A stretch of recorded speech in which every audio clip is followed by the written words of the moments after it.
Vous savez, il y a des entreprises comme ça, elles sont absolument partout, mais on ne les voit jamais. Eh bien, Air Liquide, c'est exactement ça. C'est un des plus grands géants industriels français, un poids lourd mondial, et pourtant, la plupart d'entre nous n'ont aucune idée de son rôle, qui est pourtant essentiel dans notre quotidien. Voilà, cette phrase, elle résume tout. C'est vrai, Air Liquide, on ne va pas le voir à la une des ActuTech à côté des géants du numérique. Mais son influence, elle, est tellement profonde que, honnêtement, sans ces produits, des pans entiers de notre économie s'arrêteraient net. Alors la question, c'est que fait exactement cet empire invisible? Allez, on plonge dans le vif du sujet. Pour vraiment piger ce qu'est Air Liquide, il faut d'abord comprendre son cœur de métier. Et c'est un truc qui est à la fois hyper simple en apparence, mais en réalité incroyablement complexe. Les gaz industriels. L'idée de base, c'est assez simple à comprendre. On prend l'air, celui qu'on respire tous les jours, qui est en fait un mélange de gaz. Ensuite, grâce à un procédé super sophistiqué, on le refroidit jusqu'à ce qu'il devienne liquide. Et là, on peut séparer ses composants. Et c'est comme ça qu'on obtient de l'oxygène pur, de l'azote, de l'hydrogène. Et ces gaz, eh bien, ils deviennent des matières premières absolument critiques pour quasiment toutes les industries. Et ce qui fait la grande force d'Air Liquide, c'est vraiment sa diversification. L'entreprise ne met pas tous ses œufs dans le même panier, loin de là. On a d'abord l'industriel, marchand. Là, on parle de milliers de PME.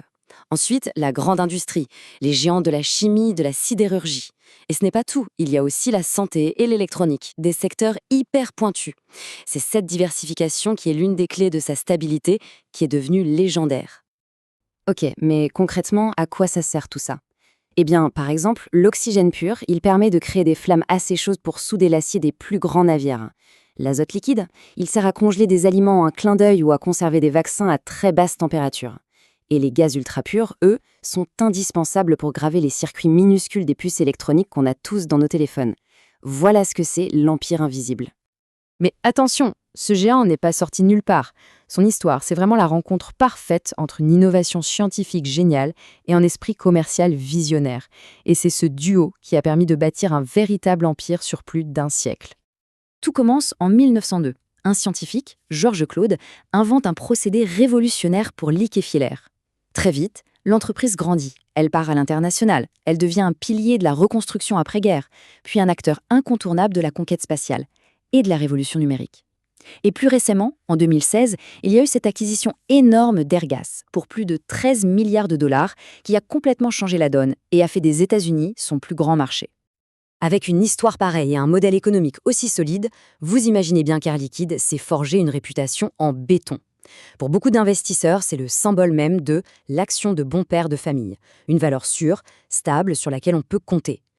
Et plusieurs choses expliquent cette réputation. Déjà, c'est le numéro 2 mondial, juste derrière son grand rival Linde. Ensuite, ses clients, surtout les gros industriels, signent des contrats sur 10, parfois même 20 ans. Ça assure des revenus ultra prévisibles. Mais surtout, le plus important, c'est qu'il est quasiment impossible de venir concurrencer Air Liquide. Il faut des usines gigantesques, des kilomètres de pipelines. Le résultat, c'est ce qu'on appelle des barrières à l'entrée. Et elles sont quasi infranchissables. Elles protègent son business. Donc, si on résume, on a une très belle entreprise, bien diversifiée, bien gérée, leader sur son marché.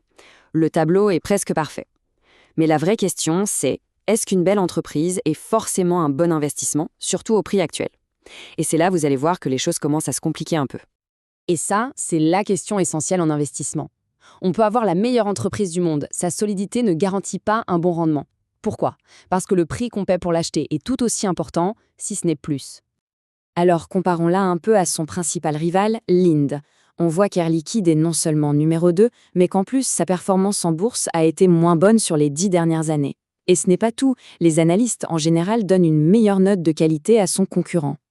Mais le point qui inquiète le plus, c'est vraiment le ralentissement de la croissance.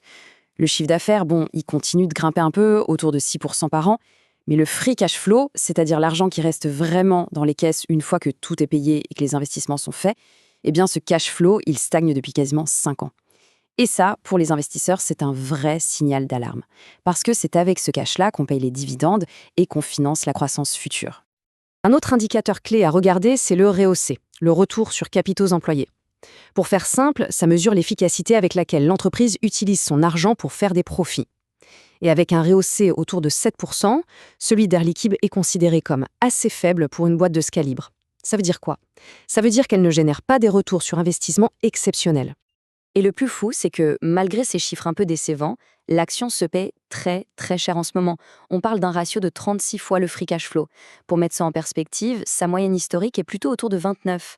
En clair, le marché paie aujourd'hui un prix très élevé pour cette entreprise par rapport à l'argent qu'elle génère réellement. Alors, on peut se demander, comment est-ce qu'on peut justifier un prix pareil? Eh bien, Air Liquide a une carte maîtresse dans sa manche, un pari audacieux pour essayer de relancer la machine, l'hydrogène.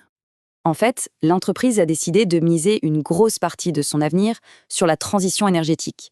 On parle d'environ 40% de ses investissements qui partent dans la décarbonation. Et la pièce maîtresse de cette stratégie, c'est l'hydrogène. L'idée, c'est que ce gaz devienne le carburant propre de demain pour l'industrie lourde, les camions, les bateaux. Seulement voilà, ce pari est très loin d'être gagné. D'un côté, la promesse est belle. L'hydrogène, c'est l'élément le plus abondant de l'univers et quand on le brûle, il ne rejette que de l'eau. C'est propre. Mais de l'autre côté, les problèmes sont énormes. Le produire de façon propre coûte une fortune en énergie et le stocker est un vrai casse-tête technique. Et le plus inquiétant dans tout ça, c'est qu'il y a des boîtes spécialisées dans l'hydrogène depuis des décennies et qui ne sont toujours pas rentables. Air Liquide se retrouve donc à la croisée des chemins.